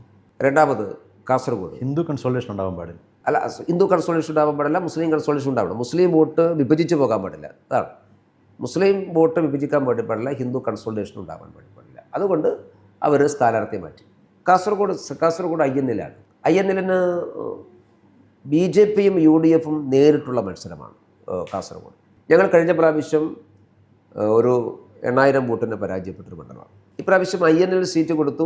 INL ഏറ്റവും ദുർബലനായിട്ടുള്ള സ്ഥാനം, ആർക്കും അറിയാത്തൊരു സ്ഥാനാർത്ഥിയാണ് അവിടെ പ്രഖ്യാപിച്ചത്. അതും തെരഞ്ഞെടുപ്പിന് നോമിനേഷൻ്റെ തലേ ദിവസം. അപ്പോൾ അതിൻ്റെ അർത്ഥം എന്താണ്? അതിൻ്റെ അർത്ഥം എന്ന് പറഞ്ഞു കഴിഞ്ഞാൽ അത് ലീഗിനെ സഹായിക്കാൻ വേണ്ടിയിട്ടാണ്. ഈ സഹായത്തിന് ലീഗിനെ മഞ്ചേശ്വരത്തും കാസർഗോഡും സഹായിക്കുന്നതിന് ലീഗ് പ്രത്യുപകാരം ചെയ്ത് കോഴിക്കോട് സൗത്തിലാണ്. കോഴിക്കോട് സൗത്തിൽ INL മറ്റൊരു സ്ഥാനാർത്ഥി മത്സരിക്കുകയാണ്. അവിടെ മുസ്ലിം ലീഗ് MK മുനീറെ പോലെയുള്ള പ്രഗത്ഭരായിട്ടുള്ള ആളുകൾ മത്സരിച്ച് ജയിച്ച മണ്ഡലമാണ്. ഇപ്പോഴും വേണമെങ്കിൽ UDF ഒരു വിജയ സാധ്യതയുള്ള മണ്ഡലമാണ്. ആ മണ്ഡലത്തിൽ കോഴിക്കോടൊന്നുമില്ലാത്ത പുറത്തുനിന്നുള്ള ആളെ കൊണ്ടുവന്ന് സ്ഥാനാർത്ഥി, അയാൾക്ക് ആ മണ്ഡലമായിട്ട് പരിചയമൊന്നുമില്ല, ഒരു തീർത്തും പുതിയൊരാളെ സ്ഥാനാർത്ഥിയാക്കുന്നു. ലീഗുകാർ തന്നെ ചോദിക്കുന്നുണ്ട് എന്തിനാണ് ഇങ്ങനെ ഒരു സ്ഥാനാർത്ഥി. അപ്പോൾ അത് അമർ ദേവഗോപാലിനെ വിജയിപ്പിക്കാൻ വേണ്ടിയിട്ടുള്ളതാണ്. ഇങ്ങനെ ചില ധാരണകളുണ്ട്. ഇപ്പോൾ നേമത്ത് കഴിഞ്ഞ പ്രാവശ്യം K മുരളീധരനെ മത്സരിപ്പിക്കും. ഈ പ്രാവശ്യം ആ പരീക്ഷണത്തിന് എന്തുകൊണ്ടാണ് കോൺഗ്രസ് നിൽക്കാത്തത്? അത് CPM വോട്ട് ആർക്ക് പോകും? ശിവൻകുട്ടിക്കല്ലേ പോകുക സ്വാഭാവികമായിട്ടും. ഈ കോൺഗ്രസ് വോട്ടുകൾ ഏതായാലും BJP ക്കല്ലല്ലോ. BJP തോൽപ്പിക്കലാണുള്ള പ്രധാനപ്പെട്ട അജണ്ട. ശിവൻകുട്ടിക്ക് സഹായം, നല്ലൊരു സ്ഥാനാർത്ഥി മാക്സിമം വോട്ട് CPM കോൺഗ്രസിന് പിടിക്കാമായിരുന്നു. അത് പിടിക്കാതെ കോൺഗ്രസ് വോട്ടുകൾ CPM പോയിക്കോട്ടെ എന്ന് ധാരണയുണ്ടാക്കി. അപ്പോൾ ഇങ്ങനെ കേരളത്തിലെ ഒരുപാട് മണ്ഡലങ്ങൾ BJPക്ക് വിജയസാധ്യതയുള്ള മണ്ഡലങ്ങളിൽ ബോധപൂർവം ഈ CPM കോൺഗ്രസും തമ്മിൽ ഒരു പരസ്പര ധാരണയുണ്ട്. പക്ഷേ BJP ഇപ്പോൾ കൊടുങ്ങല്ലൂർ അങ്ങ് തന്നെ പറഞ്ഞു 40% വോട്ട് കിട്ടിയ സ്ഥലമാണ്. കൊടുങ്ങല്ലൂർ 2020 സ്ഥാനാർത്ഥി, തൃപ്പൂണിത്തുറ BJP പിടിച്ച ഒരു മുനിസിപ്പാലിറ്റി റാന്നി, ശബരിമല ഉൾപ്പെടുന്ന റാന്നി, അവിടുത്തെ സ്ഥാനാർത്ഥി ഈ കുന്നത്തുനാടും ചുറ്റുവട്ടത്തുള്ള 2020 പുനലൂരും റാന്നിയും പത്തനാപുരം ഒക്കെ സീറ്റ് കൊടുക്കുന്നു. ഇതിൻ്റെ ഗുണഭോക്താക്കൾ എന്നിട്ട് അവിടുത്തെ സ്ഥാനാർത്ഥി പറയുന്നു ശബരിമല ഒരു തിരഞ്ഞെടുപ്പ് വിഷയമല്ല. ശബരിമല നിൽക്കുന്ന സ്ഥലത്ത് NDA സ്ഥാനാർത്ഥി അങ്ങനെ പറയുന്നു എങ്കിൽ ആ ഡീൽ സംശയം പ്രതിപക്ഷ നേതാവ് ഉന്നയിക്കുന്ന അല്ല, അതിൽ 2-3 കാര്യങ്ങൾ. ഒന്ന്, കൊടുങ്ങല്ലൂരും തൃപ്പൂണിത്തുറയും BJP മത്സരിക്കാൻ ആഗ്രഹിച്ച മണ്ഡലങ്ങളാണ്. അത് വിട്ടുകൊടുക്കേണ്ടി വരുമെന്ന് ഞങ്ങൾ ഒരു ഘട്ടത്തിലും BJP ആലോചിച്ചിട്ടില്ല. പക്ഷേ ഒരു മുന്നണിയാകുന്ന സമയത്ത് ചില നീക്കുപോക്കുകൾക്ക് തയ്യാറാവേണ്ടി വരും. ആ നീക്കുപോക്കിൻ്റെ ഭാഗമായിട്ട് ആണ് കൊടുക്കേണ്ടി വന്നത്. ആ തീരുമാനം സ്വാഭാവികമായിട്ടും ചില പ്രയാസങ്ങളും പ്രശ്നങ്ങളും കൊണ്ടൊക്കെ ഉണ്ടാക്കിയിട്ടുണ്ട്. അത് സ്വാഭാവികമാണ്. കാരണം കൊടുങ്ങല്ലൂർ പോലുള്ള മണ്ഡലത്തിൽ, തൃപ്പൂണിത്തുറ പോലുള്ള മണ്ഡലത്തിൽ BJP സ്ഥാനാർത്ഥി മത്സരിക്കണമെന്നായിരുന്നു അണ്ടർ BJPയുടെ ആ മണ്ഡലത്തിലെ പ്രവർത്തകന്മാരെയും സംസ്ഥാനത്തിൻ്റെ ഒക്കെ താല്പര്യം. പക്ഷേ സഖ്യകക്ഷികളുമായിട്ടുള്ള ചർച്ചയ്ക്ക് നേതൃത്വം കൊടുത്തത് കേന്ദ്ര പാർട്ടിയാണ്. ആ ചർച്ചക്കൊടുവിൽ കൊടുക്കേണ്ടി വന്നു. അതൊരു പ്രശ്നമാണ്. ആ പ്രശ്നത്തെ പ്രശ്നമായി തന്നെ ഞങ്ങൾ കാണുന്നുണ്ട്. പക്ഷേ എന്നാലും തെരഞ്ഞെടുപ്പ് പ്രവർത്തനത്തിൽ സജീവമായി മുമ്പോട്ട് പോകുന്നു. ചിലപ്പോഴൊക്കെ അങ്ങനെ സംഭവം. ഒരു സഖ്യകക്ഷി രാഷ്ട്രീയത്തിൽ 100% നമ്മുടെ ആഗ്രഹവും നമ്മുടെ തീരുമാനം മാത്രമല്ലല്ലോ നടപ്പിലാവുക. ഇത് തന്നെയാണ് റാന്നിയിൽ സംഭവിച്ചത്. റാന്നി BDJs മത്സരിച്ചുകൊണ്ടിരുന്ന മണ്ഡലമായിരുന്നു. ഇപ്രാവശ്യം 2020 കൂടി വന്നപ്പോൾ 3 പ്രധാനപ്പെട്ട കക്ഷികൾ വന്നപ്പോൾ ചില സീറ്റുകൾ അങ്ങോട്ടും ഇങ്ങോട്ടൊക്കെ മാറ്റേണ്ടി വന്നപ്പോൾ പത്തനംതിട്ട ജില്ലയിൽ പിന്നെ 2020 മത്സരിക്കാൻ സാധിക്കുന്ന ഒരു മണ്ഡലം എന്നുള്ളതൊക്കെയാണ് റാന്നി കൊടുത്തത്. ഇവിടെ സൂചിപ്പിച്ചതുപോലെ സ്ഥാനാർത്ഥിയുടെ പ്രസ്താവന എൻ്റെ ശ്രദ്ധയിൽപ്പെട്ടിട്ടില്ല. പക്ഷേ ശബരിമല വിഷയം ഈ തെരഞ്ഞെടുപ്പിലെ ഏറ്റവും പ്രധാനപ്പെട്ട വിഷയം തന്നെ. കേരളത്തിലെ എല്ലാ മണ്ഡലങ്ങളും, റാന്നി ഉൾപ്പെടെ കേരളത്തിലെ എല്ലാ മണ്ഡലങ്ങളിലും BJPയുടെ തെരഞ്ഞെടുപ്പ് മുദ്രാവാക്യത്തിലൊരു മുദ്രാവാക്യം വിശ്വാസ സംരക്ഷണമാണ്. ആ കാര്യത്തിൽ ഞങ്ങൾ പുറകോട്ടൊന്നും പോയിട്ടില്ല. അത് റാന്നിയിലും അത് തന്നെയാണ്. ഇത്തവണ ആദ്യത്തെ സ്ഥാനാർത്ഥി പട്ടിക വന്നപ്പോൾ കുമ്മനം രാജശേഖരനില്ല, PS ശ്രീധരൻപിള്ളയില്ല, MD രമേശ് ഇല്ല. അതൊരു പരാതി പോലെ വാർത്തയും വിവാദമൊക്കെ ആയപ്പോൾ അടുത്ത ഘട്ടത്തിൽ കുറേ പേരെ ഉൾപ്പെടുത്തി. എന്നിട്ടും കുറേ വർഷങ്ങളായി തിരഞ്ഞെടുപ്പ് രംഗത്തുള്ള ആറന്മുളയിൽ വോട്ട് വലിയ തോതിൽ വർദ്ധിപ്പിച്ച, പത്തനംതിട്ട ലോക്സഭാ മണ്ഡലത്തിൽ വലിയ തോതിൽ വോട്ട് വർദ്ധിപ്പിച്ച MD രമേശ് തഴയപ്പെട്ടു. ശരിക്കും അല്ല, തഴയപ്പെട്ടിട്ടില്ല. ഞാൻ മത്സരിക്കാൻ താല്പര്യമില്ലാതെ ഞാൻ നേതൃത്വത്തെ അറിയിച്ചതാണ്. പല കാരണങ്ങളുണ്ടായിരുന്നു. ഒന്ന്, സംസ്ഥാന പ്രസിഡന്റ് ഉൾപ്പെടെയുള്ള എല്ലാ പ്രമുഖരായിട്ടുള്ള നേതാക്കന്മാരും തെരഞ്ഞെടുപ്പിൽ മത്സരിക്കുകയാണ്. അങ്ങനെ ഒരു മത്സരം എല്ലാവരും മത്സരിക്കുന്ന സമയത്ത് തെരഞ്ഞെടുപ്പ് പ്രവർത്തനങ്ങൾ ഏകോപിപ്പിക്കുവാൻ ആരെങ്കിലുമൊക്കെ മാറി നിൽക്കേണ്ടത് അനിവാര്യമാണ്. അപ്പോൾ അത്തരമൊരു സാഹചര്യം വരുമ്പോൾ പ്രസിഡന്റ് മത്സരിക്കുന്ന സാഹചര്യത്തിൽ ഞാൻ മാറി നിൽക്കാമെന്ന് ഞാൻ ആദ്യം പറഞ്ഞിരുന്നു.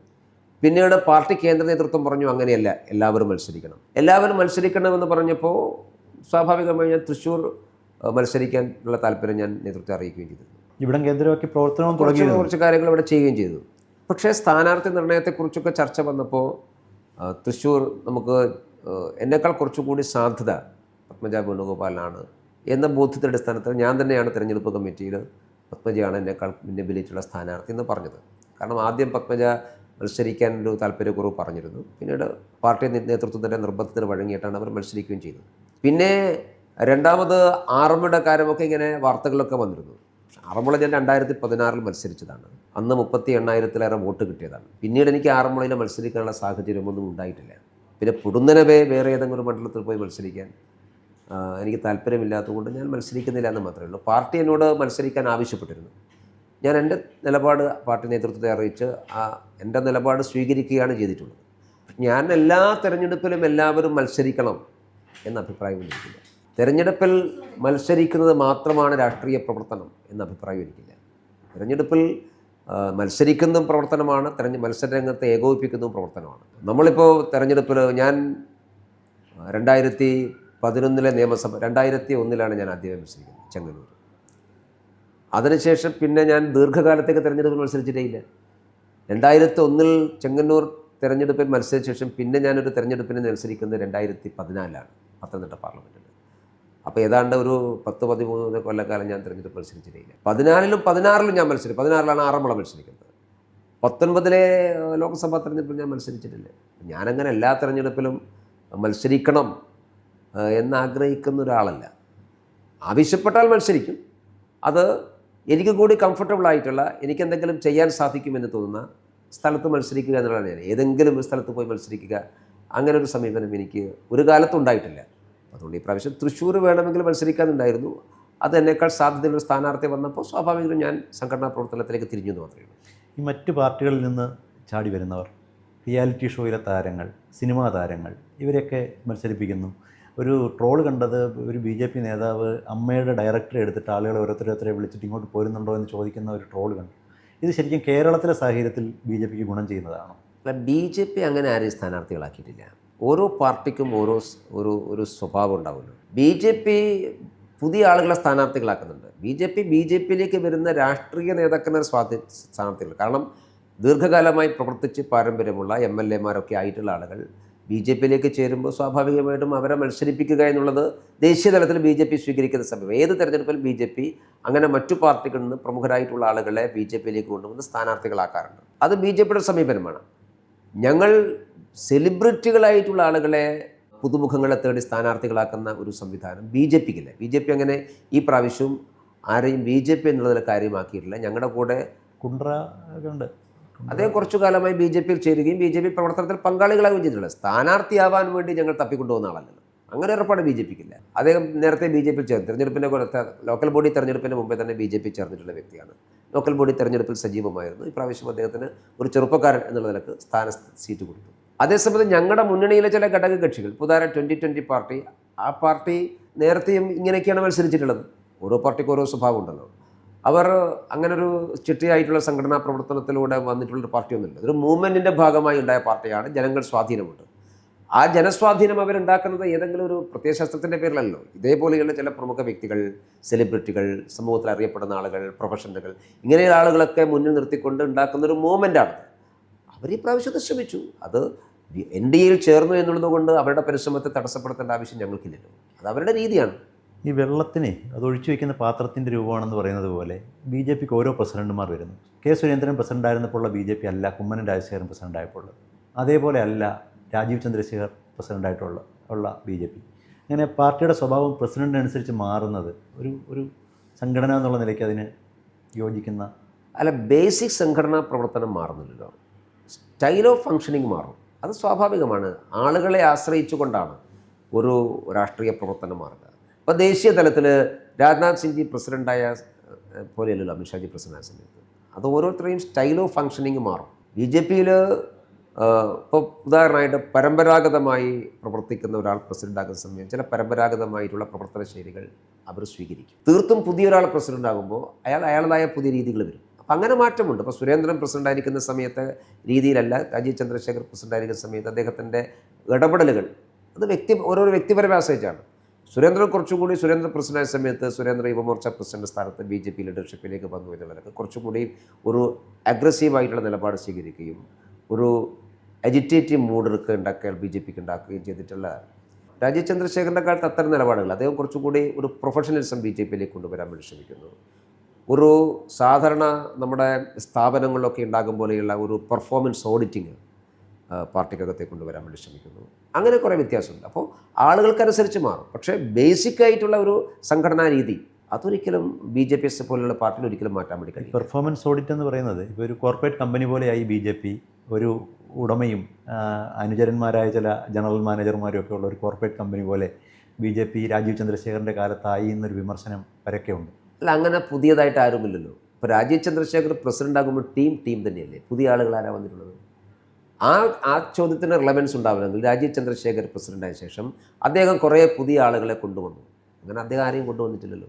BJPക്കകത്തുള്ള നിലവിൽ K. സുരേന്ദ്രൻ്റെ ടീമിലുള്ള ആളുകൾ തന്നെയാണ്. ചില ആളുകൾ ഒഴിവാകുകയും ചില പുതിയ ആളുകൾ ചുമതലകൾ അങ്ങോട്ടും ഇങ്ങോട്ടും മാറ്റം വന്നിട്ടുണ്ടാകും. അത് പുതിയ ടീമൊന്നുമില്ലല്ലോ. പഴയ ടീം തന്നെയാണ്. സുരേന്ദ്രൻ പ്രസിഡൻ്റായ സമയത്തുള്ള സംസ്ഥാന ഭാരവാഹികൾ തന്നെയാണ് ഇപ്പോഴും ഭാരവാഹികൾ. അപ്പോൾ അതുകൊണ്ട് അങ്ങനെയുള്ള മാറ്റങ്ങളും ഒന്നുമില്ല. പിന്നെ പെർഫോമൻസ് ഓഡിറ്റിംഗ് ഞങ്ങൾ കുറച്ചുകൂടി പാർട്ടി അത് ദേശീയ തലത്തിലും ഇപ്പോൾ അങ്ങനെയാണ്. കാരണം പഴയതുപോലെയല്ല. ഒരു അസൈൻമെൻറ്റ് തന്നാൽ, ഒരു പ്രവർത്തനം തന്നാൽ ആ പ്രവർത്തനം നമ്മൾ നടത്തുന്നുണ്ടോ ഇല്ലയോ എന്ന് മോണിറ്റർ ചെയ്യാനുള്ള ധാരാളം സംവിധാനങ്ങൾ ഇന്ന് പാർട്ടിക്കകത്തുണ്ട്. പാർട്ടി ഏറ്റവും ആധുനികമായിട്ടുള്ള ശൈലികൾ സ്വീകരിക്കുന്ന സമീപനം ആയിട്ടുണ്ട്.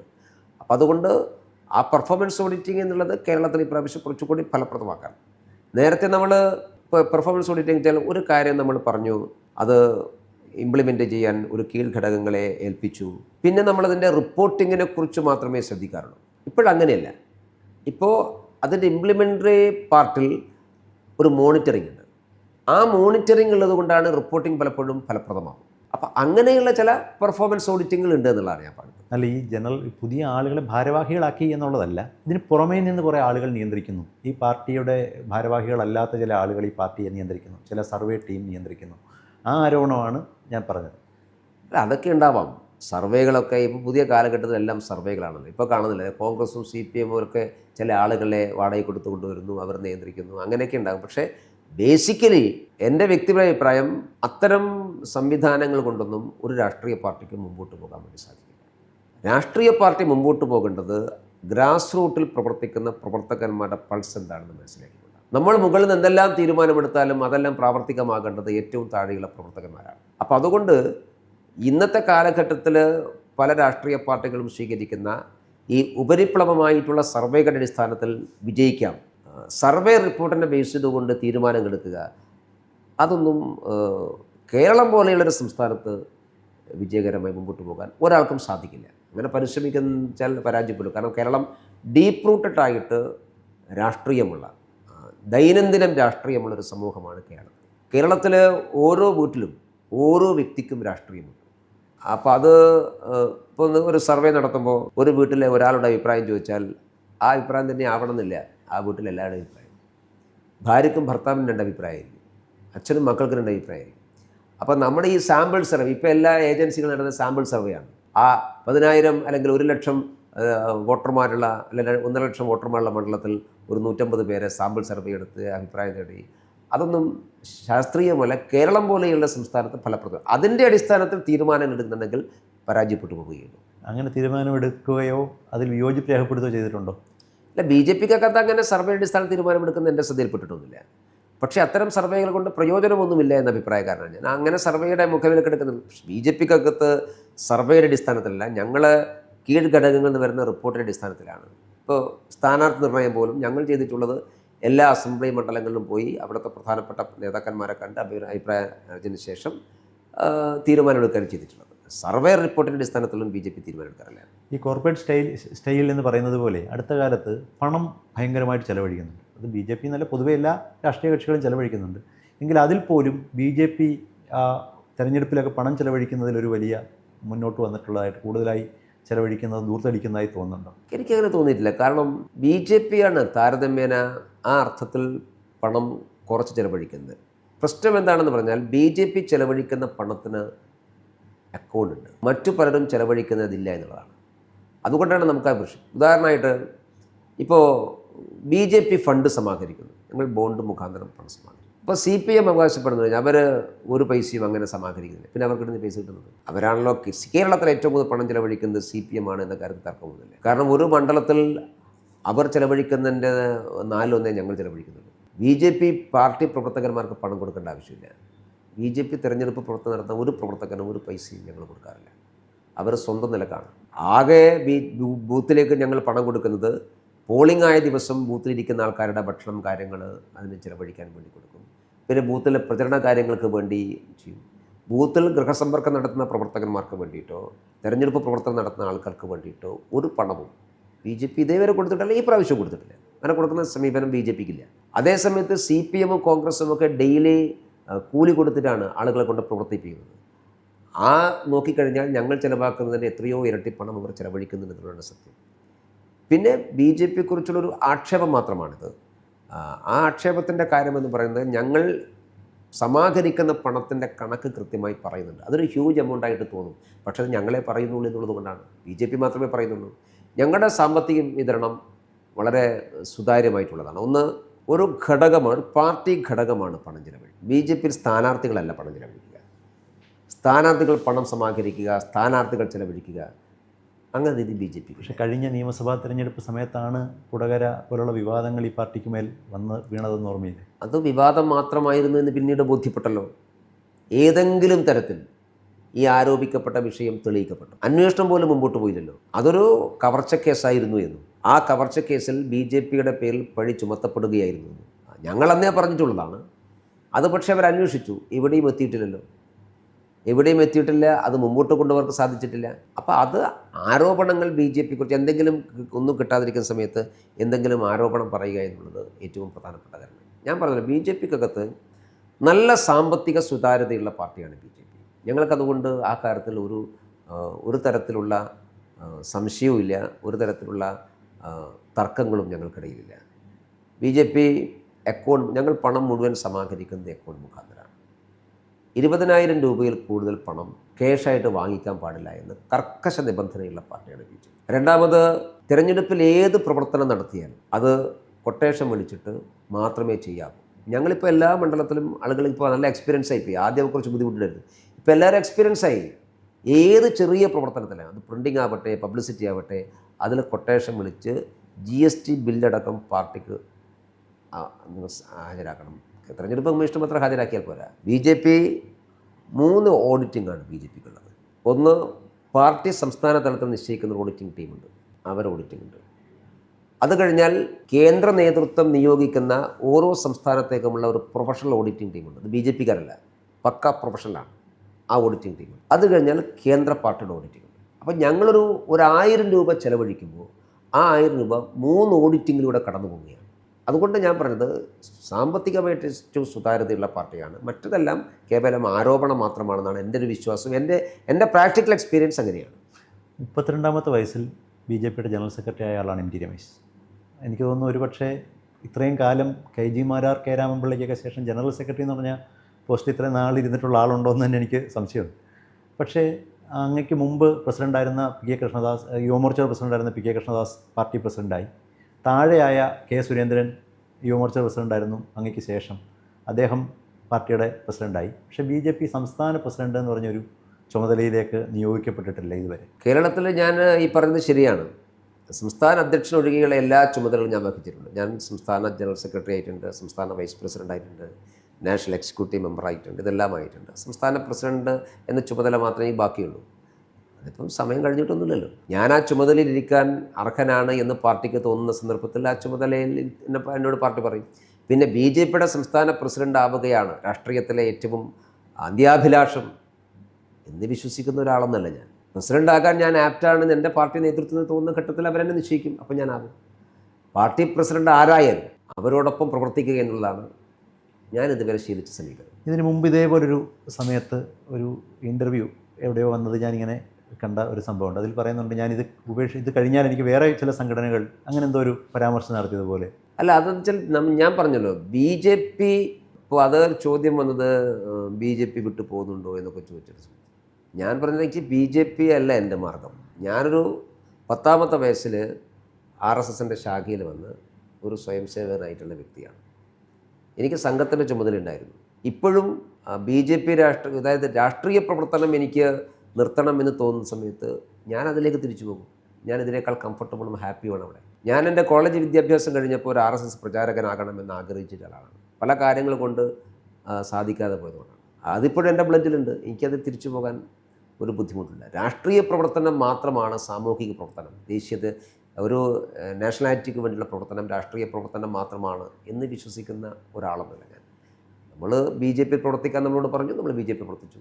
നാളെ BJP പ്രവർത്തനം വേണ്ട എന്ന് മനസ്സിൽ തോന്നുകയാണെങ്കിൽ തിരിച്ച് നമുക്ക് പോകാൻ നമ്മുടെ മാതൃസംഘടനയുണ്ട്, അതിൽ ഹാപ്പിയാണ്, ഒരു വിരോധമില്ല. K സുരേന്ദ്രനും MT രമേശും ഏതാണ്ട് ഒരേ കാലത്ത് പ്രവർത്തിച്ചു വന്നവരാണ്. പക്ഷേ പിന്നെ കേരള രാഷ്ട്രീയത്തിൽ പുറത്തുനിന്ന് നിരീക്ഷിക്കുന്ന ആളുകൾ പറയുന്നത് നിങ്ങൾ രണ്ടും BJPയിലെ 2 ധ്രുവങ്ങളിലായി.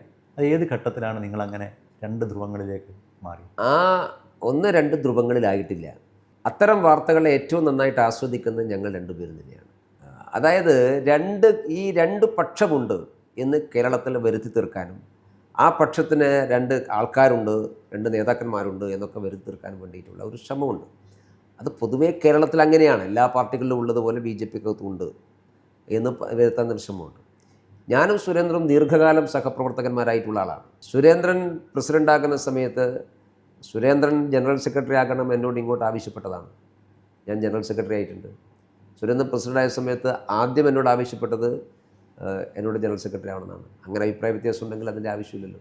പിന്നെ സുരേന്ദ്രൻ പ്രസിഡൻ്റായിരിക്കുന്ന സമയത്ത് എല്ലാ പ്രധാനപ്പെട്ട പരിപാടികളുടെയും ചുമതലക്കാരനായിട്ട് സുരേന്ദ്രൻ നിശ്ചയിച്ച് തന്നെയാണ്.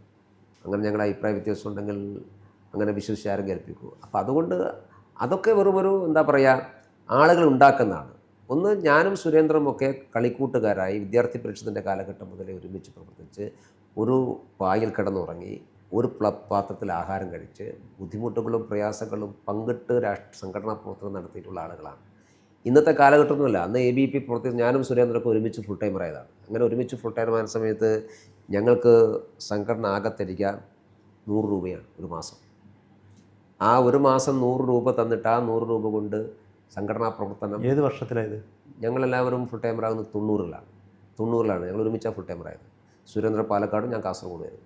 അങ്ങനെ വളരെ തുച്ഛമായിട്ടുള്ള പണം കൊണ്ട് സംഘടനാ പ്രവർത്തനം നടത്തി അതിൻ്റെ പ്രയാസങ്ങളും ബുദ്ധിമുട്ടുകളും ഒരുമിച്ച് അനുഭവിച്ചവരാണ്. രാത്രിയിൽ സെക്കൻഡ് ഷോക്ക് പോയിട്ടും തട്ടുകെട്ടുന്ന ഭക്ഷണം കഴിച്ചിട്ടും ഒരുമിച്ച് ഒരു പായ് കിടന്നുറങ്ങിയിട്ടും അങ്ങനെ എത്രയോ വർഷക്കാലം ജീവിക്കുകയും പ്രവർത്തിക്കുകയും ചെയ്ത ആളുകളാണ്.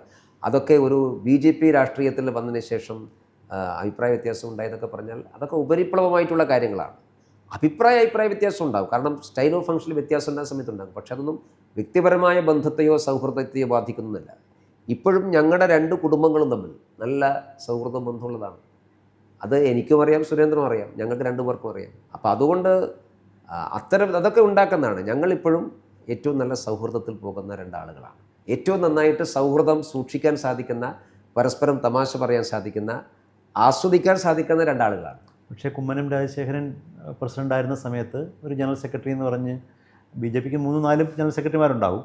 ഈ കുമ്മനം രാജശേഖരൻ്റെ പ്രസിഡൻ്റായിരുന്ന കാലത്ത് MD രമേശിനുണ്ടായിരുന്ന പ്രാധാന്യം സുരേന്ദ്രൻ പ്രസിഡൻ്റായിരുന്ന സമയത്ത് ഉണ്ടായിരുന്നു?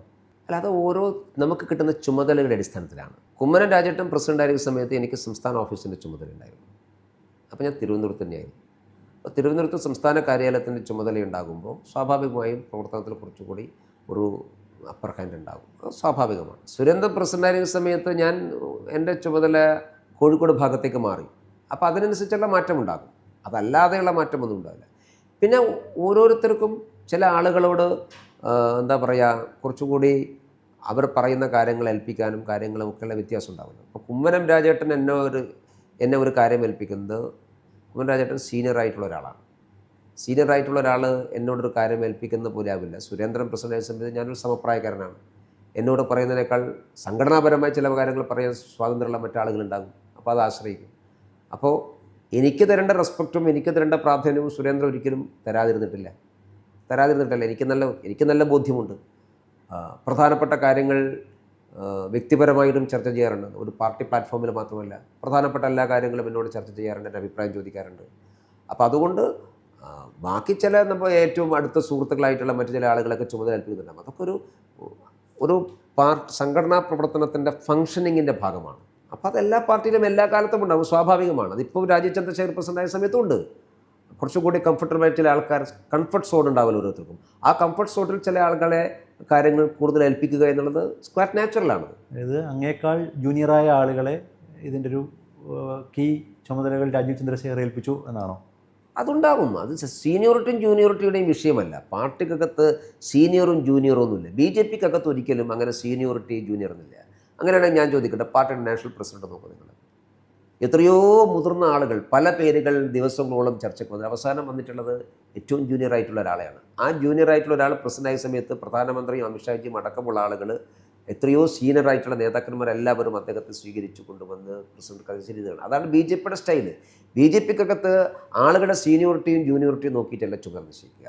ഒരാൾക്കൊരു ചുമതല നിശ്ചയിച്ചു കഴിഞ്ഞാൽ ആ ചുമതല നിശ്ചയിക്കുന്ന ആൾ അയാളെ സീനിയോറിറ്റിയും ജൂനിയറും ആരും നോക്കില്ല.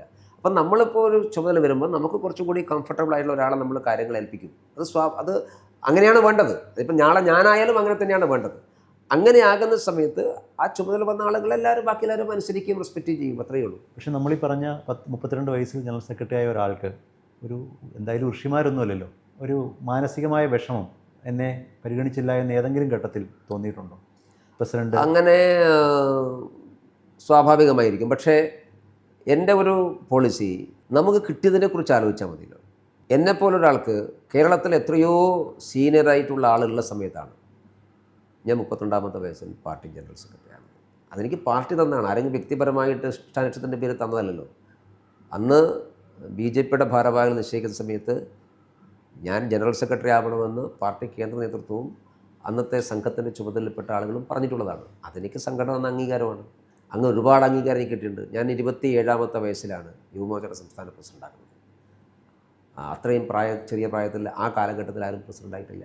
ഞാൻ 2001 ആദ്യമായി ഞാൻ മത്സരിക്കുന്നത് BJPയുടെ എ ക്ലാസ് മണ്ഡലമായിട്ടുള്ള ചെങ്ങന്നൂരിലാണ്. അപ്പോൾ എനിക്ക് ഒരുപാട് അവസരങ്ങൾ പാർട്ടി തന്നിട്ടുണ്ട്. ഏതെങ്കിലും ഒരു പെർട്ടിക്കുലർ പോസ്റ്റിലേക്ക് എന്നെ പരിഗണിച്ചില്ല എന്ന് പറഞ്ഞ് വിലപിക്കുന്നതിന് പകരം ഈ കഴിഞ്ഞ ഒരു 10-30 വർഷക്കാലത്തിനിടയിൽ എനിക്ക് കിട്ടിയിട്ടുള്ള അംഗീകാരങ്ങളെക്കുറിച്ച് ഞാൻ ഓർത്താൽ പോരെ.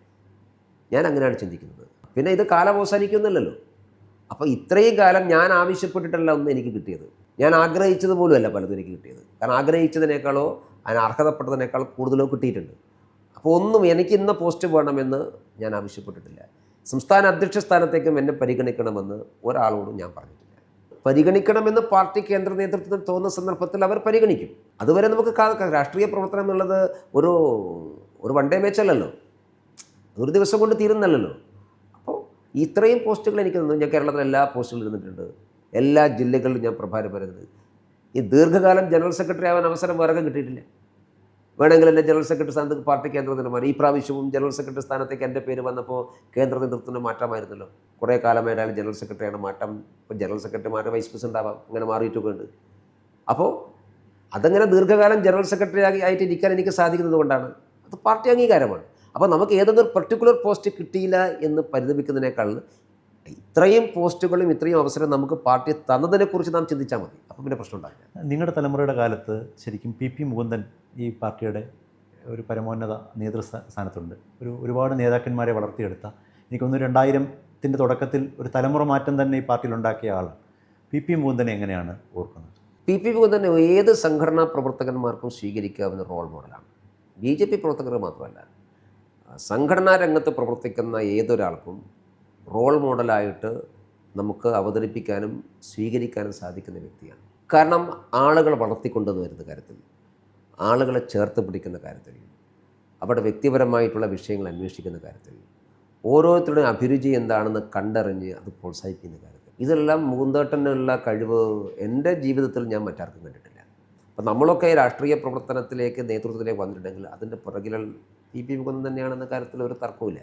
കാരണം നമുക്കെല്ലാം ഒരുപാട് അവസരങ്ങൾ തന്നിട്ടുള്ളത് മുകുന്ദേട്ടനാണ്. 93-ലാണ് ഞാനൊക്കെ യുവമോർച്ചയിലേക്ക് വരുന്നത്, യുവമോർച്ചയുടെ സംസ്ഥാന ഭാരവാഹിത്വത്തിലേക്ക് വരുന്നത്. ആ സമയം മുതൽ നമുക്ക് ഒരുപാട് അവസരങ്ങൾ മറ്റു പലരെയും ഉണ്ടായിട്ടും ഇപ്പോൾ ഞാൻ 93 യുവമോർച്ചയുടെ സംസ്ഥാന സെക്രട്ടറി ഫുൾ ടൈമറായി. അപ്പോൾ അന്നാണ് നമ്മൾ അയോധ്യ സംഭവത്തിന് ശേഷം RSSനെ നിരോധിക്കുന്നത്. RSSനെ നിരോധിച്ചിട്ടന്ന് അദ്വാനിജി പങ്കെടുക്കുന്ന ഒരു രാഷ്ട്ര രക്ഷാ റാലി കോഴിക്കോടുണ്ടായിരുന്നു. അത് ഇന്ന് കരുണാകരൻ മുഖ്യമന്ത്രിയാണ്. കരുണാകരൻ നിരോധിച്ചു റാലി. പിന്നെ നിരോധനം പിൻവലിച്ചതിന് ശേഷം ഞങ്ങൾ ആ റാലി നടന്നത്, വലിയ സമ്മേളനം. അപ്പോൾ അദ്വാനിജി എന്ന് കോഴിക്കോട് വന്നപ്പോൾ അദ്വാനിജിയുടെ പ്രബന്ധകനായിട്ട് മുകുന്ദേട്ടൻ എന്നെ നിശ്ചയിച്ചു. എൻ്റെ ജീവിതത്തിൽ ആദ്യമായിട്ടാണ് ഞാനൊരു അത്രയും വലിയൊരു പ്രബന്ധകൻ എന്ന് പറഞ്ഞാൽ പ്രബന്ധം അദ്വാനിജിയുടെ കൂടെ ഉണ്ടാവണം. അദ്വാനിജിയുടെ മുഴുവൻ കാര്യങ്ങളും നോക്കി ഫുൾ ഉണ്ടാവണം എന്നാണ്.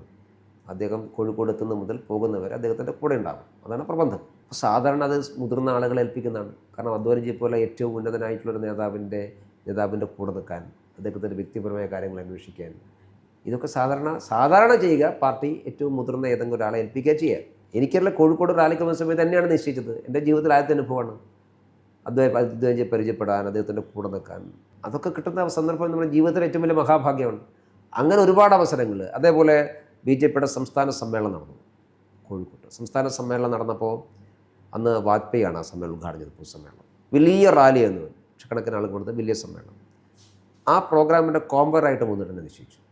ഞാനന്ന് യുവമോർച്ചയുടെ സംസ്ഥാന സെക്രട്ടറി മാത്രമാണ്, പ്രസിഡന്റ് പോലും ആയിട്ടില്ല. പക്ഷേ പ്രോഗ്രാം നിശ്ചയിച്ച സമയത്ത് എൻ്റെ പ്രസംഗം ഒരുപക്ഷെ ഇവിടെ മുന്നോട്ട് ശ്രദ്ധിച്ചിട്ടുണ്ടാകും, ഒക്കെ ഉണ്ടാകും. അത്രയും വലിയൊരു ഞാൻ ആദ്യമായിട്ടാണ് അത്രയും വലിയ, അതും അടൽജി പങ്കെടുക്കുന്ന ഒരു പ്രോഗ്രാം കോമ്പയർ ചെയ്യാന്നൊക്കെ പറഞ്ഞു കഴിഞ്ഞാൽ അത് കോമ്പയർ ചെയ്ത സമയത്ത് അടൽജിയുടെ ഒരു അഭിനന്ദനം കിട്ടിയിരിക്കും. അത് ജീവിതത്തിലൊക്കെ വലുതാണ്. വലിയ കൂടുതൽ സംസാരിച്ചൊന്നുമില്ല, ഒരു ചുമൽ തട്ടി നന്നായിട്ടുണ്ട് എന്ന് അടൽജിയെപ്പോലുള്ളവരോട് പറയുമ്പോൾ നമുക്ക് കിട്ടുന്ന ഒരു വലിയ അംഗീകാരം. ആ അംഗീകാരം കിട്ടാൻ അവസരം ഉണ്ടാക്കിയത് മുകുന്ദേട്ടനാണ്. അങ്ങനെ ഒരുപാട് സന്ദർഭങ്ങൾ, ഞാൻ മാത്രമല്ല ഞങ്ങളുടെ ആ തലമുറയിൽപ്പെട്ട ധാരാളം ആളുകൾക്ക് ആ അവസരമാണ് നമ്മൾ ഇവിടേക്ക് എത്തില്ല. അല്ലാതെ നമുക്കൊരു വേറൊരു ബാക്ക്ഗ്രൗണ്ടിൻ്റെ പുറത്തൊന്നും എത്തിയിട്ടുള്ളതല്ലല്ലോ. അപ്പോൾ അത് ഞാൻ പറഞ്ഞു ഏതൊരാൾക്കും. പിന്നെ മുകുന്ദേട്ടൻ BJP എന്നൊക്കെ മാറി വീട്ടിൽ താമസിക്കുന്ന സമയത്ത് മുകുന്ദേട്ടനെ പ്രകോപിപ്പിച്ച് പലതും പറയിക്കാൻ വേണ്ടി പലരും ശ്രമിച്ചിട്ടുണ്ട്. ഒരു പക്ഷേ മുകുന്ദേട്ടന് പലതും പുറത്ത് പറയാനുണ്ടാവുമായിരിക്കും. അത്രയും ദീർഘകാലം പ്രവർത്തിച്ചവർക്ക് പലതും പറയാനുണ്ടാവും. പക്ഷെ ഒരു കാര്യം മുകുന്ദേട്ടൻ പറഞ്ഞിട്ടില്ലല്ലോ. ഒരു കാര്യം നമ്മുടെ പാർട്ടി പ്രവർത്തകന്മാർക്ക് പ്രയാസം ഉണ്ടാക്കുന്ന, അസ്വസ്ഥത ഉണ്ടാക്കുന്ന ഒരു കാര്യം മുകുന്ദേട്ടൻ പറഞ്ഞിട്ടില്ല. അപ്പോൾ അതൊക്കെ സംഘടനാ പ്രവർത്തകന്മാർക്ക്, നമുക്കൊരു സംഘടന പ്രവർത്തിക്കുന്ന സമയത്ത് പ്രയാസങ്ങളും ബുദ്ധിമുട്ടുകളും പലതും ഉണ്ടാകും. കാരണം മനുഷ്യരാണ്. അത് പുറത്ത് പറയാനുള്ളതല്ല, പറയരുത് എന്നുള്ള നമ്മുടെ പ്രസ്ഥാനം നമ്മൾ പഠിപ്പിക്കുന്നത്. അതൊക്കെ മൂന്നേട്ടൻ മാതൃകയാണ്. അതുകൊണ്ടാണ് മൂന്നേട്ടൻ്റെ അനുസ്മരണത്തിൽ പിണറായി വിജയൻ വന്ന സമയത്ത് പിണറായി വിജയൻ്റെ പ്രസംഗം ഉണ്ടായിരുന്നു. പിണറായി വിജയൻ മൂന്നേട്ടനെ കുറിച്ച് പറഞ്ഞത്, ഏത് രാഷ്ട്രീയ പ്രവർത്തകന്മാർക്കും ഏത് സംഘടനാ പ്രവർത്തകന്മാർക്കും അനുകരിക്കാവുന്ന മാതൃകയാണെന്ന് പിണറായി കൊണ്ട് പറയിപ്പിച്ചത് ഇത്തരം ചില കാര്യങ്ങളാണ്. അതുകൊണ്ട് മൂന്നേട്ടനാണ് ഞങ്ങളുടെയൊക്കെ ഒരു എന്താ പറയുക റോൾ മോഡലും. ഞങ്ങളൊക്കെ ഞങ്ങളുടെ തലമുറയിൽപ്പെട്ട ആളുകൾ ഈ ചുമതലയൊക്കെ വന്നിട്ടുണ്ടെങ്കിൽ അതിന് പുറകിൽ പി പി മുകുന്ദൻ തന്നെയാണ്. പി പി മുകുന്ദൻ ജീവിച്ചിരിക്കുകയും ഈ സംഘടനയുടെ തലപ്പത്തുണ്ടാവുകയും ചെയ്താൽ നമ്മൾ നേരത്തെ പറഞ്ഞ ഈ സംഘടന സംസ്ഥാന പ്രസിഡന്റ് തലത്തിലേക്കൊക്കെ എത്തുമായിരുന്നുവെന്ന് എപ്പോഴെങ്കിലും തോന്നിയിട്ടുണ്ടോ? അല്ല, അങ്ങനെയൊന്നുമില്ല. അതൊക്കെ സാഹചര്യങ്ങളാണല്ലോ. ഇത് മൂന്നേട്ടൻ ഇല്ലാത്തത് കൊണ്ടൊന്നുമല്ലല്ലോ നമ്മളാവുന്നത്. അതിപ്പോൾ ഞാൻ പറഞ്ഞല്ലോ, അതിപ്പോൾ ഓരോ ഘട്ടത്തിലും ഓരോ സാഹചര്യത്തിനനുസരിച്ച് തീരുമാനമെടുക്കുകയാണ് പാർട്ടി കേന്ദ്ര നേതൃത്വം. അതെല്ലായിടത്തും അങ്ങനെയാണ്. പക്ഷേ ഇപ്പം മുകുന്ദേട്ടൻ നേതൃത്വത്തിൽ ഉണ്ടായിരുന്നുവെങ്കിൽ നമുക്കൊരു കുറച്ചുകൂടി നമ്മുടെ പ്രയാസങ്ങളും പ്രശ്നങ്ങളും പറയാൻ ഒരാളുണ്ടാവും. അത് മൂന്നേട്ടനുമായിട്ട് അഭിപ്രായ വ്യത്യാസമുള്ള ആളുകൾ പോലും ഒരു പ്രയാസം ഉണ്ടാകുമ്പോൾ മൂന്നേട്ടനെ തേടി വരാറ്. മൂന്നേട്ടൻ്റെ വിമർശകന്മാരൊക്കെ ആയിരിക്കാം, പക്ഷേ വിമർശിക്കുന്ന ആളുകൾ പോലും അവർക്കൊരു വ്യക്തിപരമായ പ്രശ്നം ഉണ്ടാകുമ്പോൾ എത്രയോ ആളുകൾ മൂന്നേട്ടനെ നിശിതമായി വിമർശിക്കുന്ന, മുകുന്ദേട്ടൻ്റെ സംഘടനാ പ്രവർത്തന ശൈലി ഉണ്ടല്ലോ, അതിനൊക്കെ വിമർശിക്കുന്ന ആളുകൾ അവരുടെ വ്യക്തിപരമായ പ്രശ്നങ്ങൾ വരുമ്പോൾ മുകുന്ദേട്ടൻ്റെ അടുത്ത് വരുന്നത് ഞാൻ കണ്ടിട്ടുണ്ട്. അതങ്ങനെയാണ് എല്ലാ കാലത്തും. അങ്ങനൊരു ശരിയാണ്. ഈ പ്രചരണ സമിതിയുടെ ഇത് ചുമതല എന്ന് പറയുമ്പോൾ കേരളം മുഴുവൻ യാത്ര ചെയ്യണോ? എങ്ങനെ അതിൻ്റെ ഒരു? കേരളത്തിലെ എല്ലാ ജില്ലകളിലും യാത്ര ചെയ്യണം, പ്രധാനപ്പെട്ട മണ്ഡലങ്ങളിൽ പോകണം, പിന്നെ ക്യാമ്പയിനിങ്ങിൻ്റെ രീതി നിശ്ചയിക്കണം, ദേശീയ നേതാക്കന്മാരുടെ ക്യാമ്പയിനിങ് പ്ലാൻ ചെയ്യണം. അപ്പോൾ പ്രധാനമന്ത്രി 2 പ്രാവശ്യം വരുന്നുണ്ട്, അമിത്ഷാജി 2 പ്രാവശ്യം വരുന്നുണ്ട്, നിതിൻ നബിൻ 3-4 ദിവസം വരുന്നുണ്ട്, കുറേ മുഖ്യമന്ത്രിമാരും കേന്ദ്രമന്ത്രിമാരൊക്കെ വരുന്നുണ്ട്. അപ്പോൾ എല്ലാം ഈ ഒരു ടൈറ്റ് ഷെഡ്യൂളായിരിക്കും. അപ്പോൾ അതെല്ലാം ഒന്ന് പ്ലാൻ ചെയ്യണം. ഇതൊക്കെയാണ് ക്യാമ്പയിൻ. ബി ജെ പിയുടെ മറ്റ് സംസ്ഥാനങ്ങളിൽ നിന്ന് ഒരുപാട് പേര് ഇപ്പം ബി ജെ പി ഓഫീസിൽ ജീവിക്കണമെങ്കിൽ ഹിന്ദി പഠിക്കണം എന്ന് ഏതോ ഇതിൽ കണ്ടു. അപ്പോൾ ഒരുപാട് പേര് വന്നിട്ടുണ്ടല്ലോ. അതെന്താ അതിൻ്റെ അത്തരം ഒരു പ്രചരണ രീതി കൊണ്ട്? അല്ല, അത് ബി ജെ പി എല്ലാ കാലത്തും സ്വീകരിക്കുന്ന ഒരു സമീപനമാണ്. കാരണം പ്രവാസി കാര്യകർത്താക്കന്മാരെന്നാണ് ഞങ്ങളിതിന് പറയുക. അത് കേരളത്തിലെ ആളുകൾ വെളിയിലും പോകാറുണ്ട്. മറ്റ് സംസ്ഥാനങ്ങൾ തിരഞ്ഞെടുപ്പ് നടക്കുന്ന സമയത്ത് കേരളത്തിലെ ആളുകളും പോകാറുണ്ട്. ഈ പ്രാവശ്യം ഞങ്ങൾ കേരളത്തിൽ 20 പാർലമെൻറ്റ് മണ്ഡലങ്ങൾക്ക് 20 ഇൻചാർജിമാർ പുറത്ത് വന്നിട്ടുണ്ട്. അത് പഴയ സംസ്ഥാന പ്രസിഡന്റുമാർ, കേന്ദ്രമന്ത്രിമാർ, അങ്ങനെയുള്ള ആളുകളായിട്ടുള്ള 20 പാർലമെൻറ്റുകളിൽ 20 പേരുണ്ട്. അതുകൂടാതെ 140 അസംബ്ലി മണ്ഡലത്തിൽ 140 പേർ പുറത്ത് വന്നിട്ടുണ്ട്. അവരൊക്കെ MLA മാർ, MP മാരൊക്കെ ആയിട്ടുള്ള ആളുകളാണ്. അതായത് സംസ്ഥാനത്ത് തെരഞ്ഞെടുപ്പ് പ്രവർത്തനം നടത്തി നല്ല എക്സ്പീരിയൻസ് ആളുകളാണ്. അപ്പോൾ അവർക്ക് 2 തരം. ഒന്ന്, അവരുടെ അതാത് സംസ്ഥാനങ്ങളുടെ അവരുടെ അനുഭവം ഇവിടെ പ്രയോജനപ്പെടുത്തുക. ഇവിടുത്തെ ഒരു അനുഭവം അവർക്കും പ്രയോജനകരമാണ്. അതൊരു എക്സ്ചേഞ്ചിങ് ആണ്. കാരണം കേരളം ഏറ്റവും നല്ല സംഘടനാ പ്രവർത്തനമുള്ള സംസ്ഥാനങ്ങളെന്നാണ്. അപ്പോൾ ഇവിടുത്തെ സംഘടനാ രീതികൾ അവർക്കും പഠിക്കാൻ സാധിക്കും. പക്ഷേ അവരെല്ലാവരും ദിവസങ്ങളായിട്ട് സാധാരണ പ്രവർത്തകന്മാരെ പോലെ ഇവിടെ താമസിക്കുകയാണ്. ഇവിടുത്തെ എന്ന് പറഞ്ഞാൽ BJP കേരള ഘടകത്തിൽ ഒരു മണ്ഡലത്തിലെ പ്രവർത്തകന്മാർ താമസിക്കുന്ന രീതിയിൽ തന്നെ അവരും താമസിക്കുന്നു. അവർ ബൂത്ത് തലത്തിൽ യാത്ര ചെയ്യുന്നു, ആളുകളായിട്ട് പരിചയപ്പെടുന്നു. ശരിയാണ് ഈ പറഞ്ഞ പോലെ എല്ലാ മണ്ഡലത്തിലും ഹിന്ദി സംസാരിക്കുന്ന ആളുകളുണ്ട്. പക്ഷേ ഞങ്ങളുടെ ഒരു അനുഭവം കേരളത്തിലെ ആളുകളെക്കാൾ വളരെ വേഗതയിൽ അവർ മലയാളം പഠിക്കുന്നു. ഞാൻ നേരത്തെ തൃശ്ശൂരിൽ ഒരു മീറ്റിംഗ്, പ്രൈം മിനിസ്റ്റർ പ്രോഗ്രാമുമായിട്ട് തൃശ്ശൂരിൽ മീറ്റിംഗ് പങ്കെടുത്തപ്പോൾ ഇവിടെ ഈ മണ്ഡലത്തിൻ്റെയും ഈ പാർലമെൻറ്റ് മണ്ഡലത്തിൻ്റെയും ഇൻചാർജമായ 2 പേര് അവർക്ക് കൃത്യമായി മലയാളം മനസ്സിലാവുന്നുണ്ട്. മീറ്റിംഗ് ഒന്നും മലയാളം തന്നെ എടുത്താൽ മതി. അപ്പോൾ ഒരു ബുദ്ധിമുട്ടുമില്ല. അവർ വളരെ പെട്ടെന്ന് പഠിക്കുന്നുണ്ട്. NDAക്ക് കേരളത്തിൽ എത്ര സീറ്റ് പ്രതീക്ഷിക്കുന്നുണ്ട്? സീറ്റ് പ്രൊഡിക്റ്റ് ചെയ്യാൻ ഞാനാണല്ല. കാരണം ജനങ്ങളുടെ തീരുമാനം മുൻകൂട്ടി പ്രൊഡിക്റ്റ് ചെയ്യുന്നത് ശരിയല്ല എന്ന ഒരു ബേസിക് ഒപ്പീനിയനുള്ള ഒരാളാണ് ഞാൻ. അതുകൊണ്ട് ഇത്ര സീറ്റ് കിട്ടും അതിലൊന്നും അർത്ഥമില്ല. പക്ഷേ BJP ഈ പ്രാവശ്യം കേരളത്തിൽ നിർണായകമായിട്ടുള്ള ശക്തിയായിരിക്കും. എന്ന് പറഞ്ഞാൽ 2026 ശേഷമുള്ള കേരള രാഷ്ട്രീയം BJPയെ കേന്ദ്രീകരിച്ചായിരിക്കും. അത് സീറ്റിൻ്റെ എണ്ണത്തിൽ മാത്രമല്ല, ഞങ്ങൾ ഓരോ മണ്ഡലത്തിലും 140 മണ്ഡലത്തിലും BJP ഏറ്റവും നിർണായകമായ ശക്തിയാകും. നിയമസഭയിലും BJP ഒരു നിർണായകമായ ശക്തിയാകും. എന്ന് പറഞ്ഞാൽ 2 പേർക്കും ഭൂരിപക്ഷം കിട്ടാതെ വരികയും BJP ഒരു ഡിസൈഡിങ് ഫാക്ടറാവും. എൻ്റെ ഒരു വിശ്വാസം അങ്ങനെ ഭൂരിപക്ഷം കിട്ടാനൊന്നും സാധ്യത ഇപ്പോഴില്ല. ഇനി വരുന്ന 15 ദിവസത്തിനുള്ളിൽ എന്തെങ്കിലും രാഷ്ട്രീയ വിസ്ഫോടനങ്ങളൊക്കെ ഉണ്ടാവണം. നോർമലി ഇന്നത്തെ സാഹചര്യത്തിൽ എൻ്റെ ഒരു അനുഭവത്തിൽ അങ്ങനെയുള്ള അപ്പർ ഹാൻഡ് ഒരു മുന്നണിക്കുമില്ല. കാരണം ആൻറ്റി ഇൻകംബൻസി ഫാക്ടർ നന്നായിട്ട് പിണറായി വിജയനെതിരായിട്ടുണ്ട്. പക്ഷേ അത് പ്രയോജനപ്പെടുത്താൻ ആവശ്യമായിട്ടുള്ള ഒരു പൊളിറ്റിക്കൽ മൂവ്മെൻറ്റ് UDFൻ്റെ ഭാഗത്തില്ല. UDF അവരിപ്പോൾ ഒരു UDFൻ്റെ MLA ജയിച്ചാൽ അയാൾ BD സതീശനാണോ പിന്തുണക്കുക, KC വേണുഗോപാലാണോ പിന്തുണക്കുക, രമേശ് ചെന്നിത്തലയാണോ പിന്തുണക്കുക എന്നതിനെ ആശ്രയിച്ചാണ് അവിടെ വിജയപരാജയം നിശ്ചയിക്കുന്നത്. അപ്പോൾ അതുകൊണ്ട് അങ്ങനൊരു ഒരു ഒരു പൊളിറ്റിക്കൽ മൂവ്മെൻ്റ് ഒന്നും UDFൻ്റെ ഭാഗത്തില്ല. അതുകൊണ്ട് അത്ര ഈസിയല്ല.